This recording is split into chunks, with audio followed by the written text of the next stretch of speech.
Welcome in, everybody, to Scout's Eye on Football for this Wednesday, June 23rd.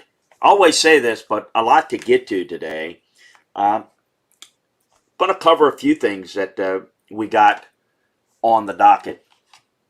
We're going to pick up a little bit where we just left off last week, talking about some offensive schemes and give people an understanding of different teams in the NFL and what are their offensive schemes and kind of what their modus operandi is on offense. We're going to continue through that.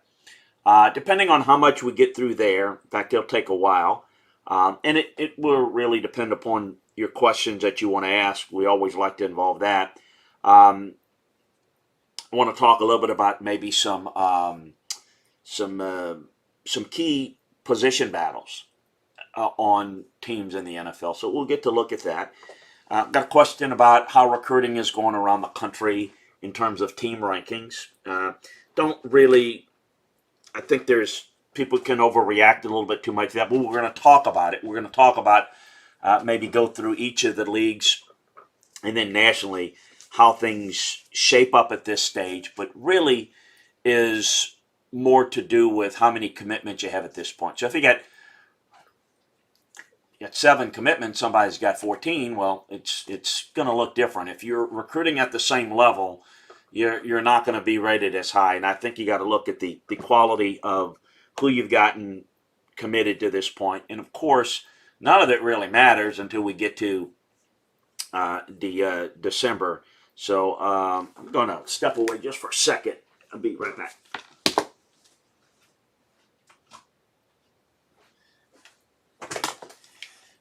Pardon me, I find it a little bit warm in here, so I go ahead and want to make a little bit of an adjustment there to have a special air condition here in the office. So wanted to get to that. So pause for that. Apologize for that. So we're going to get into those things. Want to tell you that over at Landry Football, we've got a number of things going that we're really excited about. Obviously, working through pretty much getting through the end of the SEC. We'll get through all the team breakdowns. You know how that works. I've told you many times before, but recap everything that's going on in the offseason. Giving you a projected depth chart, giving you how players graded on last year's team, an evaluation of the incoming recruiting class, giving you a draft checklist for the class of 2022, 2023, 2024. And, kind of an overview of kind of how we see the season. So we've got that. Going to be obviously doing the same thing in the NFL. Different formula on how we do it. But a lot of things coming up in the NFL, as well as a lot of work I've been doing on the NFL Draft 2022. I'll begin to take you position by position with some notes on guys that I think, should be high on the checklist position by position for next year's draft. So the college breakdowns, the NFL breakdowns, the NFL draft, recruiting, we got it all for you here and in more depth, in more detail at Landry Football. I invite you every day to check out the notebooks. For example, in college football, chock full of information every day. If you want to know, for example, in yesterday's notebook, the latest on Trevor Etienne, Travis Etienne's little brother, and what type of player he is and who he's seriously considering. We've got commitments, some key players that are announcing their pledge early July, tell you who they are and where they're likely going to go, some transfer information. We've got some verbal commitments from places like Virginia Tech, Indiana, Oklahoma, and Ohio State. Just got 2 big running back commitments yesterday. I got the details on that. Arizona and USC and Texas Tech, Memphis. We have a lot of that stuff. You want to begin to know more and more about these players. Boston College, another one. UCLA, getting one. Any transfer portal news. We got it all for you, up to date there. We've got in the NFL notebook what's going on around the NFL workouts and how players were doing, what's going on. Got some notes in there, for example, about how they plan to use certain players. We got some news and notes about the Falcons and Cordell Patterson yesterday and kind of what they're working on with him, some of the signings, Antonio Brown status, how Saquon Barkley's coming off of his injury. So lots of stuff each and every day that gives you a good feel for where things are going in the workouts and whatnot. So check all of that out today. Notebooks, previews, analysis, we got it all for you. Little plug, we're going to get back with the Landry Football Podcast tomorrow. We've had a change. We've left the radio influence folks that we're not really happy with some stuff going on there.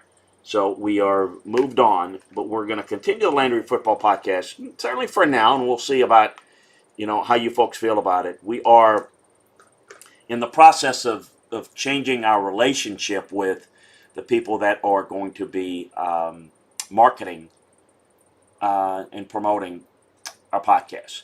The SEC podcast, the Scouts Eye podcast, the Landry Football podcast. So we're going to do the Scouts Eye and Landry Football. Don't know. But we've got some other things planned that we're really excited about that we're working on this summer with a group that's going to be able to bring you a lot of different things that you're going to like. So be patient. What we're going to ask for all of you to do, certainly keep to watch it, but certainly to subscribe to Landry Football's conference call for now, and you can catch the Landry Football Podcast now. It's no longer going to be part of where you sign up for Radio Influence. So Landry Football's conference call, where you want to go. There's going to be a different place to sign up when we transition the podcast over to the Podcast Park Group in Atlanta, which is our plan. And we'll tell you about that and how you can help support that without, it's free, but it'll take a little bit to, just subscribe. And I know all of you do it, and all you've been very supportive. Continue to watch it live. The plan is to continue to do it live as well. So a lot of things going on. Tomorrow, I'm going to talk about, on the Landry Football Podcast, I'm going to take you back to how some of the coaching searches take a life of their own. And the reason I'm doing it is because this can be applied to a lot of football searches that I've been involved in. But for those of you that have listened to the SEC show, we do talk, it's called SEC Football and Beyond. So we do talk a lot of SEC, mostly SEC football. But we do talk NFL, we do talk other things. And we have talked a little bit about the college baseball situation and the opening at LSU. For those of you who know, having coached football at LSU, went to school at LSU, living in Baton Rouge, it's a big thing. It's not something that I probably would just do on my own, but it is intriguing. And there's some interesting storylines and drama. And what has happened in this coaching search behind the scenes is far more interesting than who they're ultimately going to hire. And I'm going to equate that to a Michigan coaching search in a bygone day and how that played out behind the scenes and how it played out publicly. I think you're going to be interesting. I've talked about it before, but it's a refresher for those of you who heard it. Those of you who haven't heard it, I think you're going to find it fascinating. So join us tomorrow on that. So we always like to say and appreciate Kev Woodcheck King joining us and cheering us on a few bits. And you can do that. Folks, if you are listening to this in a podcast, you can watch us live by going to twitch.tv/Chris Landry Football.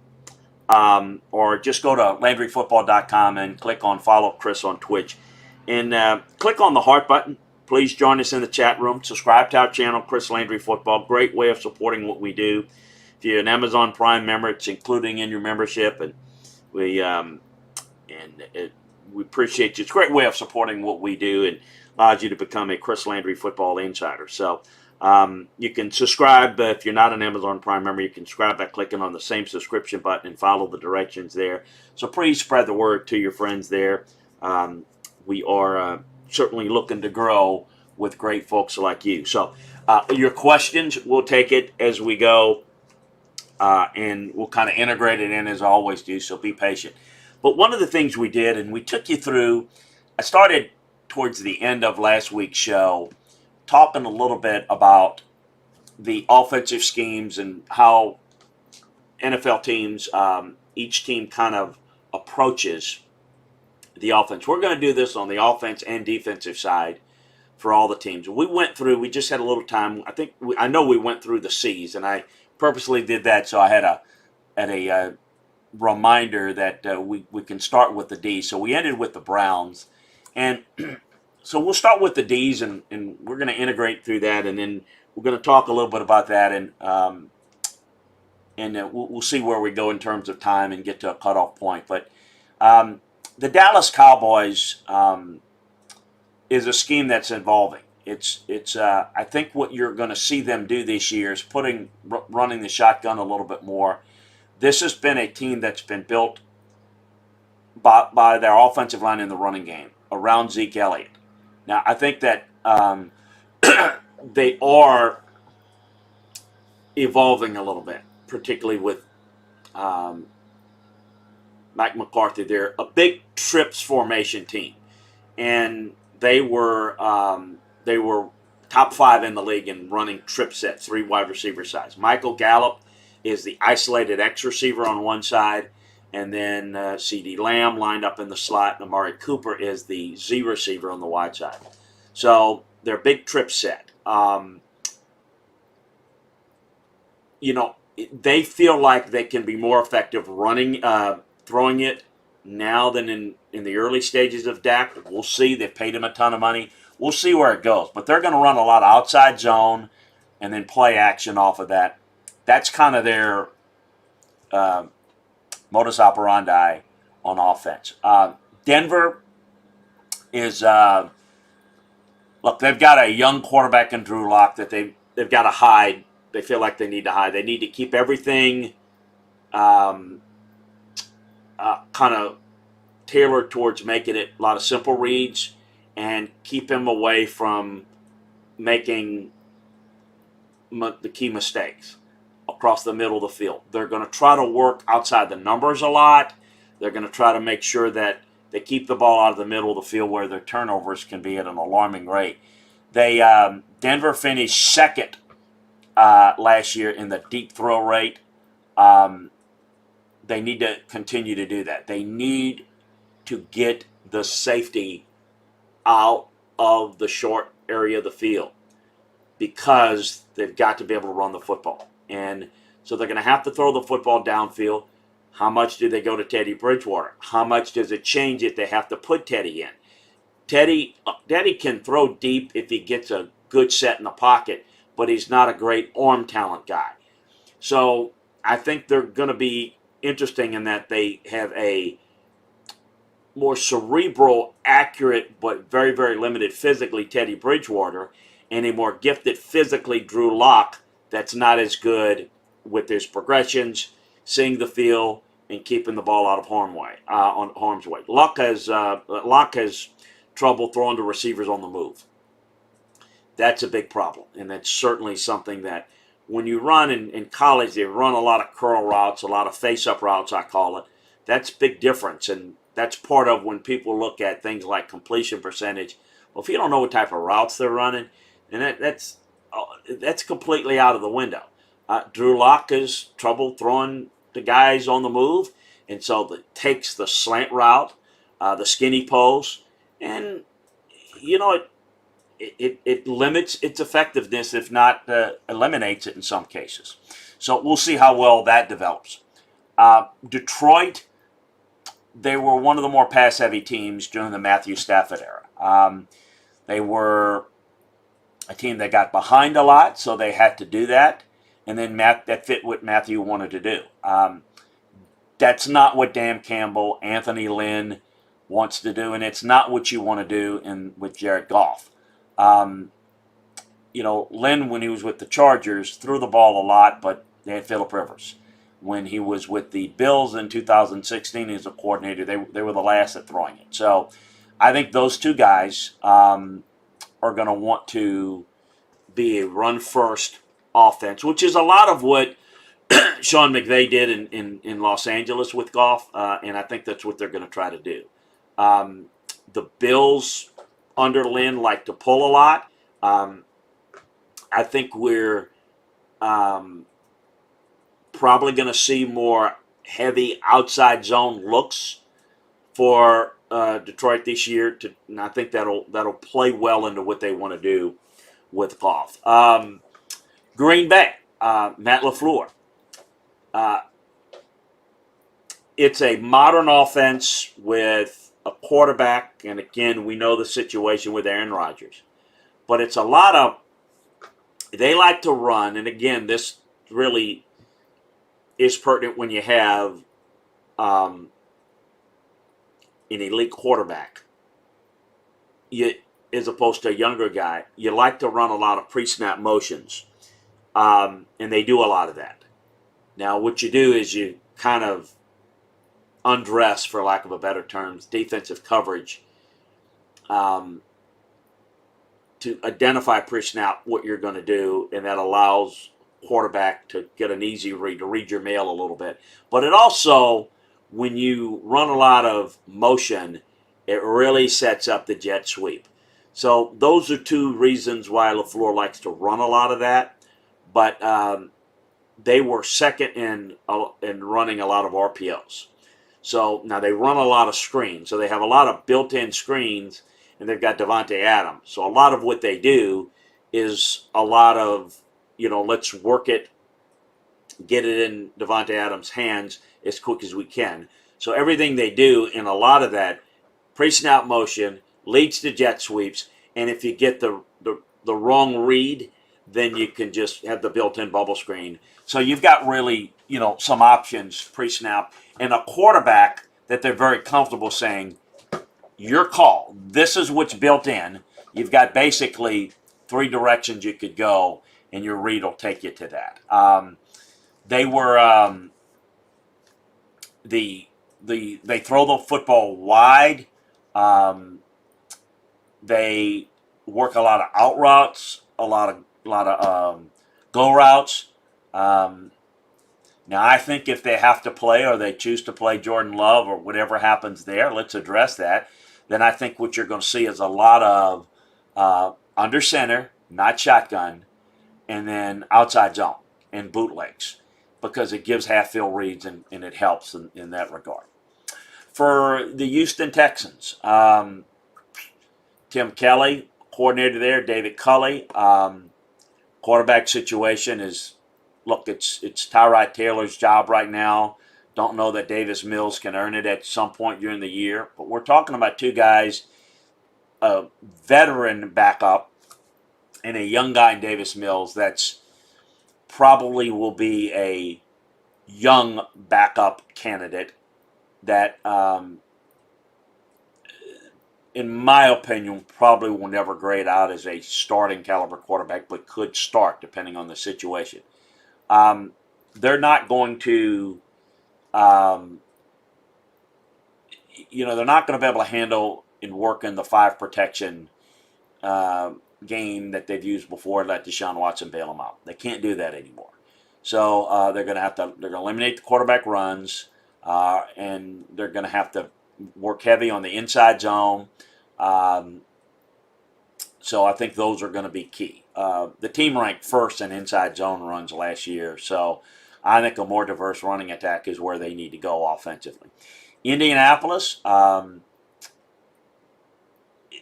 this is one of the more intriguing storylines. Frank Wright is being reunited with Carson Wentz. They were together in Philadelphia. The 2017 offense had a lot of spread concepts. The Eagles were one of the top 10 in the league when Frank was there and running 11 personnel, one back, one tight end, and the fourth to fifth in shotgun snaps. So we're going to see a little bit more of that, I think. There's some elements of the quarterback run designs or options to the quarterback to run. We'll see what he does with that. And because the key is going to be, I think, getting Carson Wentz comfortable and his confidence back, which appeared to be shattered in Philly. Jacksonville, what's expected there? Urban Meyer's there. Darrell Bevell's there. Brian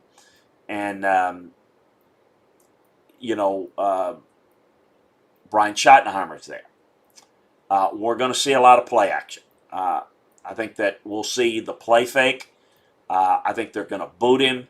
I think you want to run a lot of play action boot where he doesn't turn his back to the defense, but gives him a boot option to give him half field reads and some run options. And, I think they'll work to get him comfortable in the pocket too.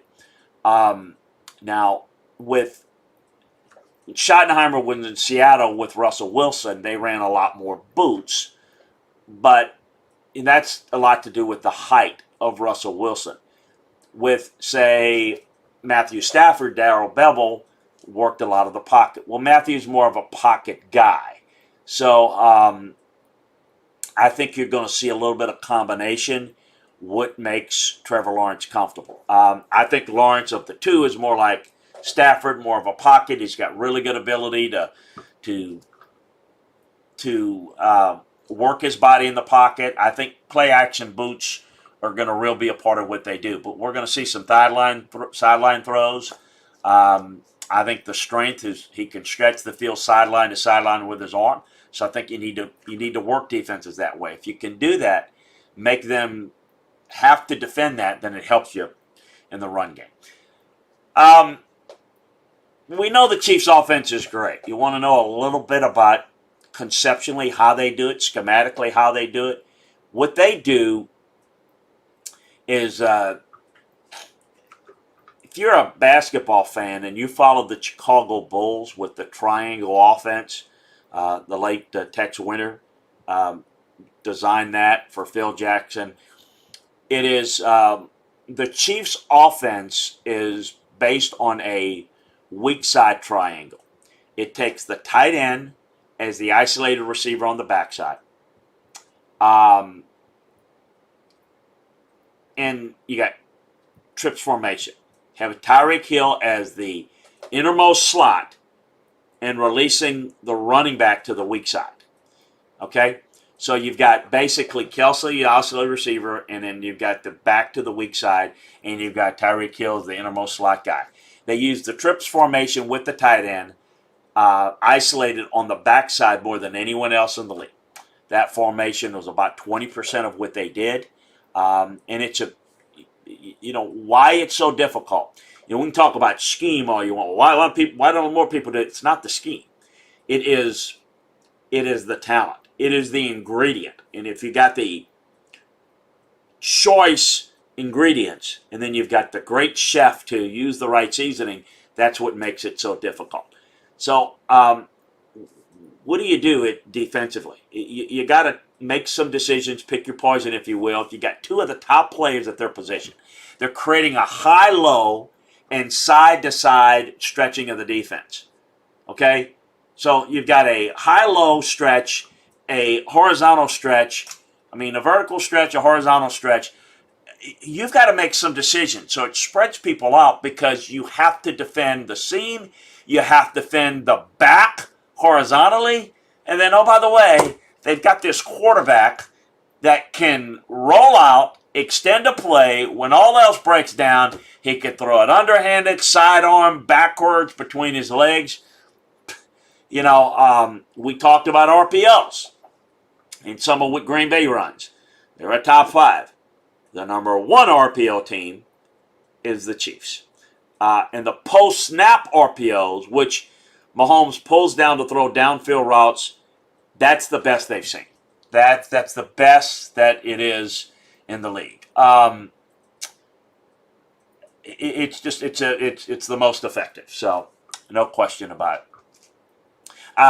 I see you there. I see Rich Coach and Blake has joined, Kevin and Woodcheck King. Got you there. Good morning. And yeah, I got your questions. We're going to get to them, I promise. So stay tuned. The Raiders, John Gruden.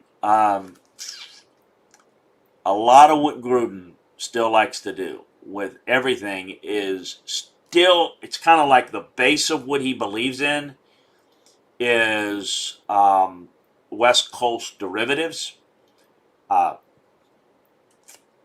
He runs a lot of motion. He loves to work under center. He's not as into RPOs.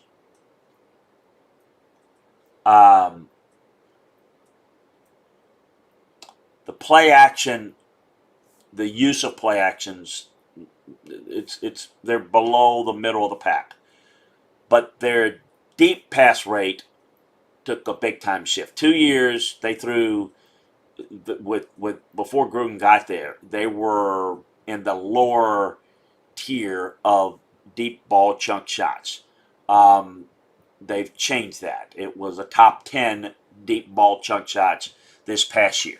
The quarterback accuracy, and I think Carr is underrated in terms of accuracy.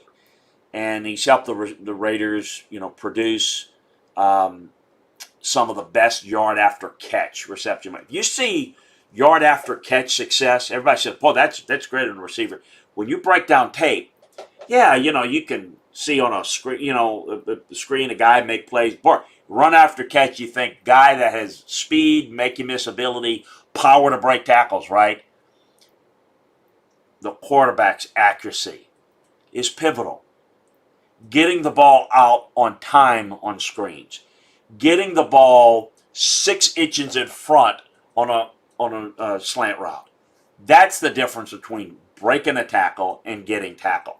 So the accuracy, that is where I think sometimes people just equate all the success or failure to one aspect of one position and over or misunderstand the role of other positions and their effect on it.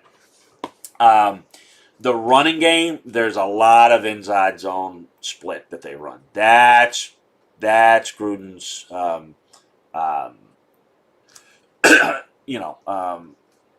but no, Derek Carr here. Derek Carr is very, very, very, very underrated. Football people, I think fans are not as high on him. But again, looking at it as a fan and understanding the game, Derek Carr is definitely, in the top half of the league in terms of quarterbacks. There's no doubt about that. The Chargers have brought in Joe Lombardi to run a lot of what they did in New Orleans. Joe Lombardi, who, by the way, is Vince Lombardi's grandson. And, you've got Justin Herbert. And the Saints have a diverse offense. And what he's learned is a really diverse offense.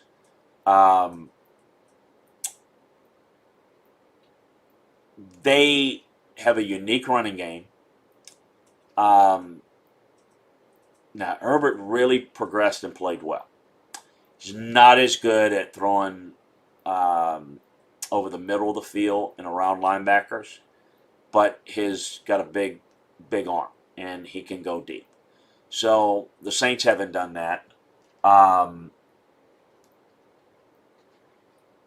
If you look at the Saints, they've been a horizontal team with Drew Brees. They've not gone as deep. So it's going to be interesting to see what they do. I think they're going to work the vertical passing game. But I think when you can work the field vertically, folks, the better you can throw deep, the easier it is to throw underneath. You create spacing. So, and the better you can run the football. So that's going to be the key to get him comfortable throwing over the middle of the field. Well, how do you do that? You got to throw deep. You've got to move the safeties. And then you've got to be able to get the ball out on time. But Justin Herbert lived off of his physical abilities, which are really, really good. Now he's got to take that next step, and we'll see what he can do in terms of being able to do just that. Because I think this team's and this roster is pretty good. Chargers are. The Rams, the other team in LA, or the team in LA, whatever you want to call it. The Sean McVay offense is always people talk about Sean McVay, the dynamo, and this. What do people think? Oh man, throw the football. He's a run first, play action next, drop back. Don't do any of that. Everything is very little of that. But they brought in Matthew Stafford. So what do I always say about coaches? It's not about your system. It's about your ability to develop your system relative to who you have. Well, when you have quarterbacks that he's worked with, for example, including most recently Jared Goff, you want to run the play action. You want to be run first. With Matthew Stafford, do you run more drop back stuff? I think that he probably will. the number one team in running play action. Not saying that they're not graded out the best, but they run it the most. The play action, they've run it more than anybody in football. They've run it off play action more than anybody in football, and they've run it at a top 10 rate, and that doesn't leave a whole lot of room for dropbacks. Now, you had them the run at the Super Bowl, but we have not seen a lot of consistency with the running game, other than that. But what McVay thinks he can do is he can create spacing and open receivers for Stafford to execute a lot better, and with a running game and a defense they feel is better. We'll see how that plays out. Tua, Miami. It's going to be interesting. There's no question about it. Both George Godsey and Eric Studesville were promoted from within, so they've got kind of a co-coordinator situation. They're going to. I can tell you what they're going to do. They're going to try to do. Their MO is going to be to run the football downhill with inside zone splits, a lot of duo runs. Last year they were 7th in RPO attempt rate. That should only get higher with Tua. They need some easy completions, and they need to get him going. Look, here's the thing. They can improve working on screens. They were 22nd in the league in running screens and grading out running screens. I think under center more will allow more play action passing. The big key for Tua is he was predominantly a one-read quarterback at Alabama. He works hard. I think he can get better. But I think as he tries to learn how to understand what he sees, one, and two, which really is one, that should be two. Number one is his height. Getting him deep enough in his drops or finding the throwing lanes with his feet horizontally is something he's got to get better at. Those two things are going to determine how good he is or how good he will be. It's going to take time. It's going to take development, but that'll determine how good a player he can be. Minnesota, under the Kubiaks, the Vikings are a heavy outside zone team. They ran the outside zone the most in 2019, and I know last year they were 7th, and they become a little bit more downhill. So they've got a little bit more balance in the running attack. That's what it means. So one thing that differentiates Minnesota is as an outside zone unit compared to the other counterparts is that they use a fullback. Overall, no NFL team ran more running plays from a two-back formation last year than Minnesota. They're more willing to have their lead backer. Some 80% of those runs were lead runs. So that means we can expect a lot of two-deep route concepts off play action. So when you see the fullback and you see the lead runs, you're going to have two-man deep routes concepts off of play action. Okay, and they've got a good 1-2 punch with Thielen and Justin Jefferson. With better offensive line play, that's the key. Kirk Cousins can make good decisions. He's limited physically, but with a better running game and better offensive line play, that's what they're betting on. That the quarterback can play better if you play well around him. Kirk Cousins is not going to win for you, but you can win with him, but you got to be good enough to do that. In New England, Cam Newton is at the helm. They've switched to a run-heavy scheme under him. They still went under center with him, which is not what he does, but that's what they do. They run all sorts of schemes. No one is more diverse. They run split zone, they run lead zone, they run power, they run counter, they run outside zone. When they did get in the shotgun to run the ball, 70% of those plays have a quarterback run element threat in it. Those runs don't actually go anywhere, though. Not a lot of success with it, but the passing game will evolve around two tight end sets. Jonnu Smith, Hunter Henry were picked up. They stay healthy. It's going to be key. Then what they're going to run is a lot of in breaking routes off play action. What have I always explained about what Cam Newton did well in the passing game? He worked the in-cut routes with the tight ends. Greg Olsen was a big weapon for him in Carolina. So what they're going to do in New England, or try to do, is run with the tight ends, Jonnu Smith and Hunter Henry, and then work the play action off of that. A key note, and for those of you that are members of LandryFootball.com, I detailed how impressed, and I talked with the Patriots coaches. They were surprised on the positive side how quickly he's been able to pick up the playbook. Not saying he's going to start early, have an impact early, don't know. We'll see. Time will tell. It's training camp that will determine that. But he understands things really well, and that's something to look out forward to. And again, appreciate that Kevin, Blake, and everybody reaching it. See you there. Appreciate you. Let me get through a few more of these and maybe try to get through, and we'll get to your questions there. The Saints, and this is an offense we've seen Drew Brees be injured, and Sean Payton devise game plans and tailor an offense around whoever's quarterbacking. Teddy Bridgewater, Taysom Hill, Jameis Winston, most recently. We've seen him have to do that. But this is a different look because this is no Drew Brees, and the basic premise of the offense is going to change. So to kind of take you back to take you forward, the Saints offense had more pass concepts in it in terms of the number of formations, the number of route combinations of anybody in the league.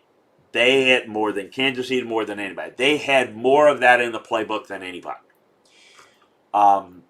Because they relied so much on Drew Brees in being able to, we can't go as much vertically. We can attack and make side adjustments based on personnel in the huddle, and at the snap, make side adjustments based on a lot of different concepts and a number of different directions we can go. Sean will have to cut that down in order to give a lot of cleaner looks, because he doesn't have, in Taysom Hill or Jameis Winston, guys that can be able to adapt to that, see that, and get them into the right set. So they're going to run probably more under center, but if Hill's the starter, or when Hill plays, how much he plays, it's still going to be more shotgun to give the ability to have the quarterback design runs. Because if you're going to have Taysom Hill in the game, unless you're in a short yardage situation, you want him in the gun most of the time because it brings in the run threat, even if it's not the run. But I think you're going to see them play a lot under center. The running game, they run a lot of stretch plays with Alvin Kamara. Latavius Murray's running the downhill game. Kamara had 99 carries on outside zone, while Murray had 104 on inside zone. So it's pretty clear what they try to do with their offense. And I think you're going to see that, but I think you're going to see less pass concepts. You'll see some gun, but I think you're going to see limits and maybe more vertical shots with Jameis Winston, with Taysom Hill. You're going to see more shotgun than with Winston, although you're going to see some of both with either who's going to play.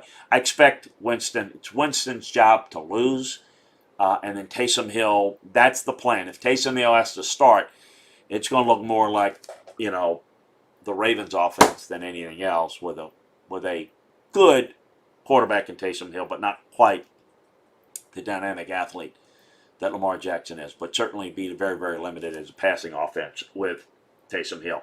It'll be Winston unless he's turning the ball over at an alarming rate and they can't play it. The Giants, when Jason Garrett was there in 20, they didn't have a real good pace to their offense. And Daniel Jones had a lot of quick game passes, and the offense was kind of stagnant because they were really restricted. Jones is not a great short thrower. So they did run play action uh, quite a bit last year, but they were only 18th as a team in averaging depth of routes on non-RPO plays. So that's something they've got to correct. This is an offense that really was near the bottom of the league in routes of 15 plus yards. So the rushing attack is a lot of downhill runs, a lot of dual power counter. They're pretty average. They've got a lot more weapons. I'm looking to see if they'll stretch the field a little bit more, and the protection will have to coincide with that. The Jets, look, they're running the Niners version, the Shanahan offense, and that's what they're going to do to be quarterback friendly with the rookie Zach Wilson, to give him a lot of runs, a lot of bootlegs, and that's basically a lot of what he did at BYU. So now you're not going to see the receivers run wide open like they did in college. So they've got to be able to work the quick release game. He's going to have to be good with the intermediate in-breaking routes. They're going to have to do what the Niners did with Jimmy Garoppolo, but Zach's going to have to learn it even quicker because he's right there, coming out of college. Garoppolo struggled some over the middle seeing linebackers. Zach's going to have to be better with those. You're going to have to throw around those backers and work the short passing game. To go from BYU, you might see a lot of pistol stuff they may do because he did some of that at BYU. I think they're going to make it very quarterback friendly to him.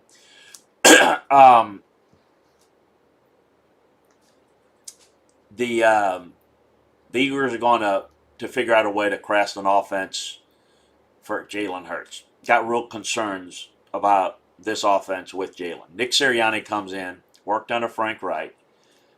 He was also around when they worked things with Carson Wentz. But I think you may see some spread offense and a lot of zone reads and a lot of quarterback runs. I think that's what they do. I think if you go back to some of the Oklahoma stuff that they did, they had they could use a diverse running game where they use a quarterback counter and a quarterback power to go along with the option stuff. A lot of play action, and to try to get, basically that play action is to get the safeties biting so that you can have deeper crossing routes. Because Jalen Hurts, you don't want him throwing into coverage. You don't want him throwing outside accuracy. So you want to create spacing in the middle of the field, deeper crossing routes. That's something, accuracy is what I'm going to be concerned and what I'm going to be watching out with the Eagles. The Steelers,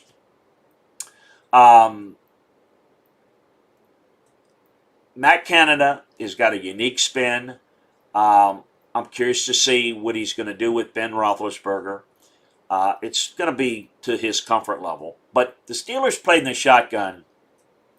They were top 5 in the league shotgun. For a team that likes to run power, that's what they're built on. Brought in Najee Harris. They weren't a big pre-snap motion. I think I can tell you Matt Canada lives and believes on pre-snap motion. And the Steelers were, bottom quarter of the league in pre-snap motion. So we'll see how that meshes. Roethlisberger likes to sit in the shotgun. Catch the snap, stand there, and get rid of it as fast as possible. And, I think they've lost their identity, and I think they've lost their toughness.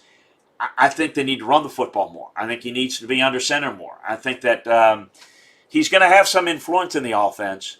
Be interesting to see where this goes, because I think the key is Big Ben can be effective on play action, be effective if they don't rely on him doing everything as much. And I think working the run game is only going to help things and only help augment that passing game, which has been, again, so reliant upon the run. They haven't focused as much on the run. San Francisco, we know what they are.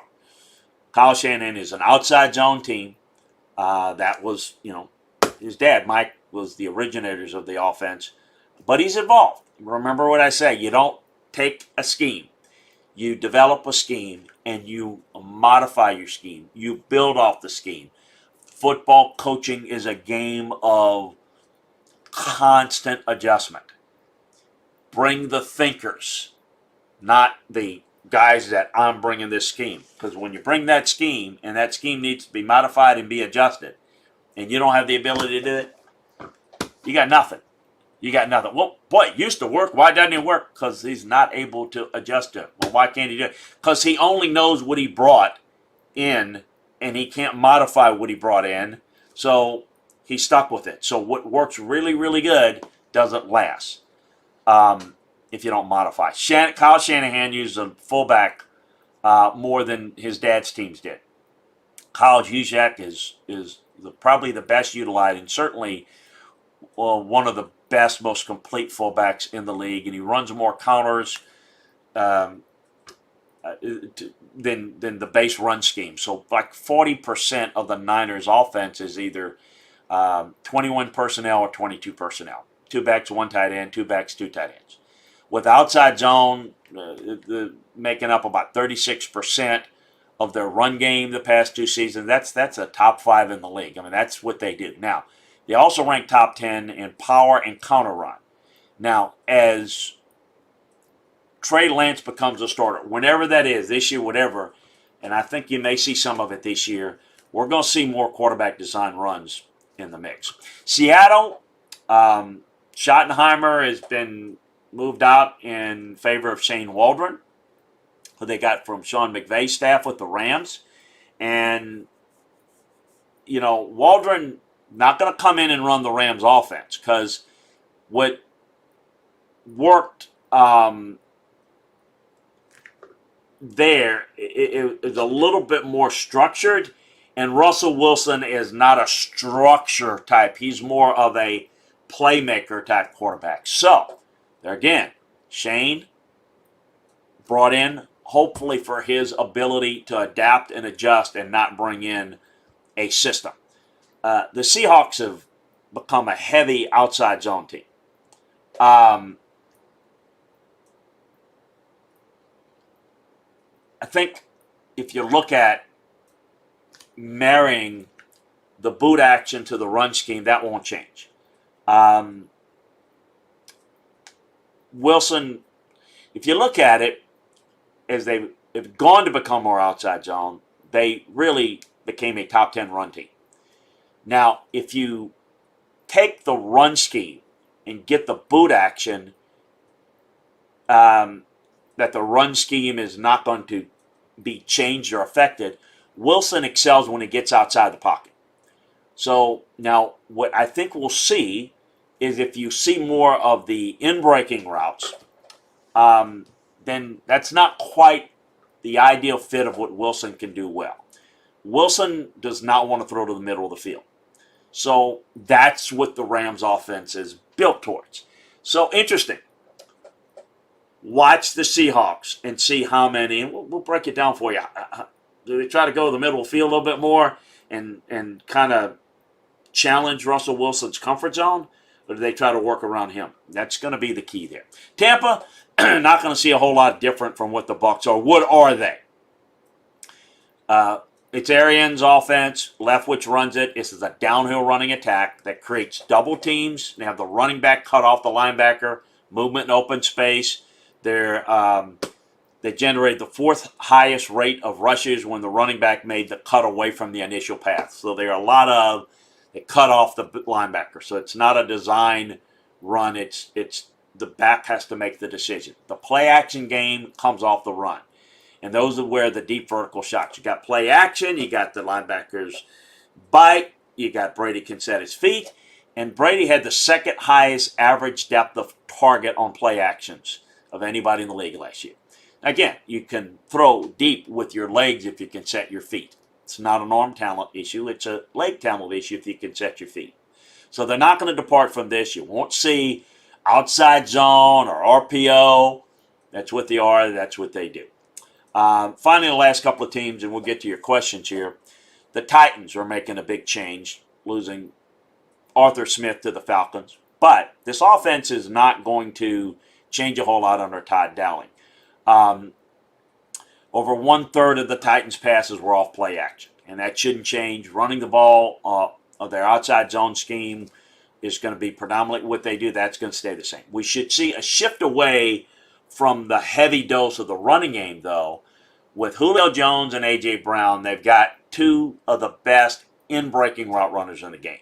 So I think you're going to see a lot of slants, a lot of skinny post. That's only makes sense to work that into the game a little bit more. And got a quarterback that can throw that well, read it well, the running game that can sell it to the linebackers to give you space. That's what their offense is all about. And then finally, Washington they ran more spread than I think people realized. They get into formations with an inline tight end or a fullback less than anybody in the league. They managed to run the ball decently from the spread, inside zone, outside zone, but they couldn't throw it well. The run game could get better. They have a lot of fake jet motion. They've added Curtis Samuel, who Rivera likes. So in the passing game, Washington's league low 6.2 yard average depth of target. That's going to have to change. And they've got Fitzpatrick. So we'll see if it means more explosive plays, because without it, they really don't have much to go with at this point. So that's a look at some of the schemes. We'll get into, as we go forward, we'll take a look at the defensive schemes and what they try to do there. And we'll get into more stuff. I'm going to get to some questions. That went a little bit longer, and I want to get to some of your questions here. So let's get here in the order. Rich Coach, what was your scouting evaluation of Dow Williams out of Miami, Ricky Waters out of Notre Dame, Chris Gardocki out of Clemson? Okay, let's get to those real quick. Darrell Williams out of Miami was a big physical guy that I liked, but didn't have a high grade on him. Had a high grade on Ricky Waters out of Notre Dame. Big talk about a really good a feature back in a West Coast offense. Chris Gardocki out of Clemson, I had a decent grade on, but not real big. Yancey Thigpen, we signed Yancey Thigpen. I had a pretty good grade on him. We signed him after his stint with the Steelers with us when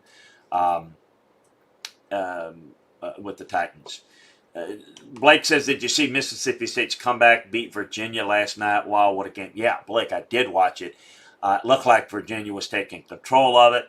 And, they were shutting Mississippi State down. Mississippi State in the winners bracket. Boy, you're in really good shape if you're Mississippi State, you're NC State. Now, obviously, Virginia goes from looking like they were headed towards, I was thinking, man, ACC taking control of the College World Series, and then Mississippi State comes back. What an impressive performance by Mississippi State. They're in good shape. It's hard to believe. I just kind of assumed that, all the success with the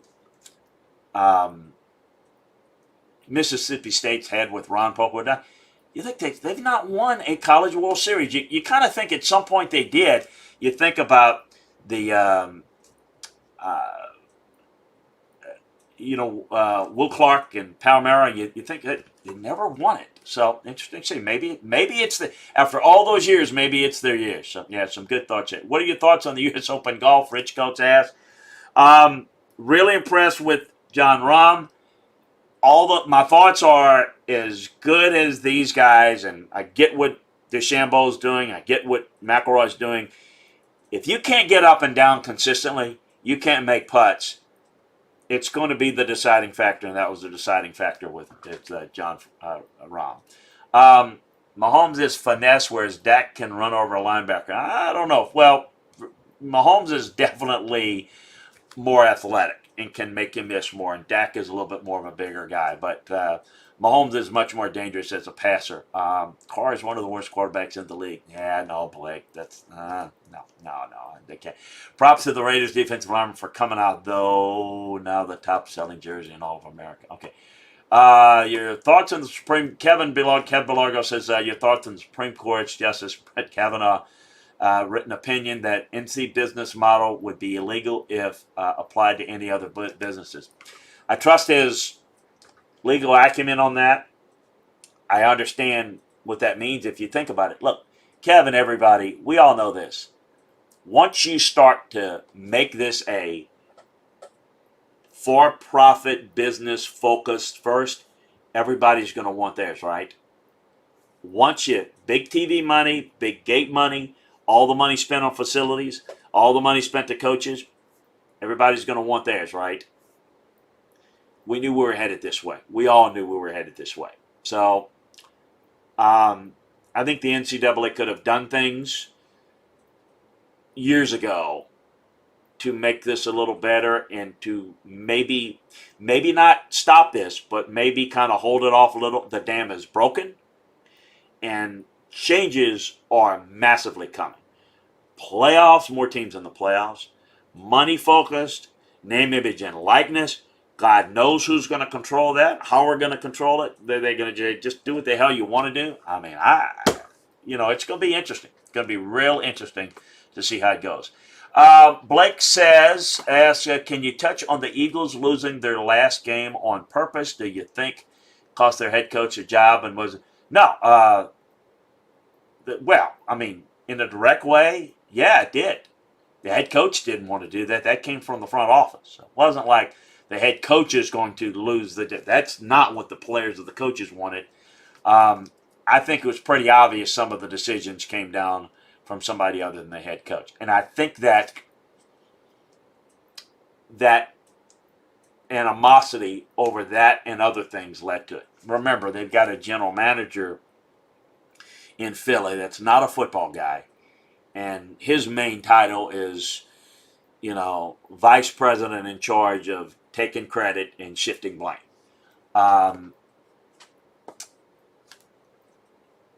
Woodchet Kings, how much does the ability of your linemen to move in the open field influence how you use screens to backs? Well, it's not so much into that. That doesn't have as much impact on the screens, although it does some. It has a lot to do with whether you pull, whether you run trap, whether you run power, more than anything else. But to me, the ability to run screens is more about the ability to block from the tight end in the receiver position. Blake says, also I have Amazon Prime. Tell me what I need to do to help using my Prime membership via Twitch, and I will download it. I think you've done it, Blake. If you're an Amazon Prime member, you're included. Just click on subscribe. Just make sure that you're subscribed, Blake. And if you're not subscribed, I think you're following us on YouTube. Blake, if you would just follow us on Twitch, go to Twitch, go to LandryFootball.com, click follow Chris on Twitch, or go to twitch.tv/Chris Landry Football, and then follow there. You can follow us on Twitch instead of YouTube. It's probably a little bit better for us, but either way, it's good. Let's see what my man, let's see, I can't read this here. Super Curly One, the man, the myth, the guy, oh gosh. I'm from London, England. Who win the Euro 2020? Don't know about that, my friend. When you refer to coaching, do you mean coaching or the originators, not the coaching or the originators, not the administrators? I'm not quite sure what that means there. 49ers offensive line thoughts. It is a group that's still pretty good. I think struggled some last year due to injuries, but I think it's still a pretty good unit. So that's some thoughts. Hey, some good thoughts and questions today. So basically, we got the offensive schemes done for you. We're going to get into key position battles. We'll have that up more in detail on LandryFootball.com. We'll get to the recruiting updates as well. Maybe we'll get to some of this tomorrow in the Landry Football Podcast. So join us on the same Twitch channel where you're watching us today. Or if you choose to watch us on YouTube or Facebook, but that's fine too. We love you on Twitch. But do that. We'll be back for the Landry Football Podcast. I'm going to tell you a little bit about what's went on behind the scenes in detail with the LSU baseball search and tie it into a Michigan coaching search that I was involved in football-wise. Some interesting things, some stories that, peel behind the curtain and I think you'll find that fun. And then again, time permitting, we'll get into maybe some key position battles in the NFL and maybe get into some recruiting talk if we have time. So remember, check out and sign up for Landry Football's conference call now to listen to the Landry Football podcast. And again, we are going to be transitioning that over. We think to Podcast Park with the folks in Atlanta, which is really going to be good. Some exciting things when we're able to talk about it. We appreciate it. And Blake, appreciate you. UFA, gosh, I know I'm going to pronounce it. UFA Cafe Super. It's like on Blake, as I mentioned, Kev Belargo, all of you, Woodshed King, Rich Coach, all of you that joined us today. Please spread the word about what we're doing here, what we're doing on all the podcasts, as well as LandryFootball.com. Take advantage of the scouting offer today and get all the detailed information over at LandryFootball.com. Thank you so much. Have a great day. We'll talk to you mañana.